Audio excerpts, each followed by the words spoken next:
Let's head now to the Tennessee Titans. Could they trade Rashaan Evans? Bleacher Report, one player, each team. They went with Evans, said, hey, they should trade him. And on one hand, I get it. The team declined his fifth-year option, so long-term, there's at least some lack of clarity about what Evans is going to be for Tennessee.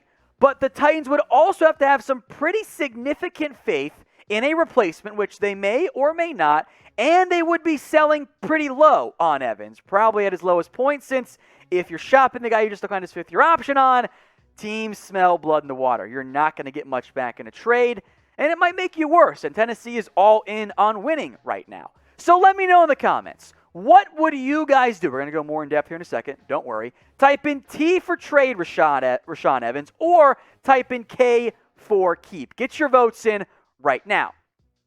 Now, over his career, I don't think Rashaan Evans has been a bust necessarily. He hasn't lived up to expectations, but he hasn't been a complete disaster, a guy that you can't have out there on the field. He hasn't ever taken the jump, though. I thought Rashaan Evans was going to be awesome coming out of Alabama. I was very high on him. In 2020, on the bright side, he did show more in coverage. He made a little bit more of an impact there, the 5 pass breakups, but as you saw in 2019, the run support wasn't necessarily as good, especially behind the line of scrimmage. 9 tackles for loss in 2019 against just 1 in 2020. Again, I don't think Evans has been bad, but he hasn't been good enough to justify a fifth-year option or a significant extension.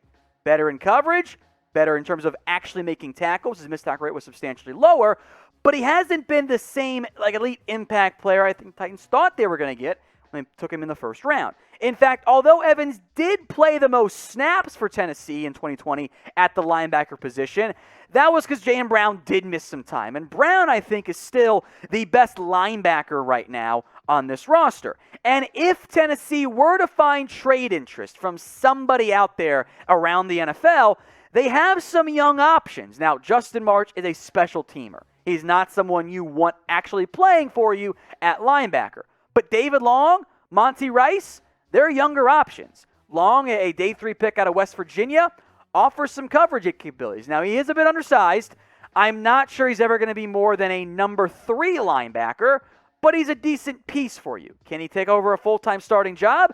Maybe we'll find that out in camp and in the preseason. Meanwhile, Monty Rice was a 3rd-round pick. That's a fairly big investment to make in a linebacker. That is a significant investment by Tennessee. At least long-term, I think Tennessee thinks that Monty Rice is a starter for them. Does that happen this year? Maybe, maybe not. But if there is a trade market out there for Rashaan Evans, I think Tennessee will be doing themselves a disservice to at least not explore it. So we'll see what happens with Rashaan Evans. If there is a trade, again, I lean towards no, probably not. But if there is one, it'll probably come in the preseason right around roster cutdown time.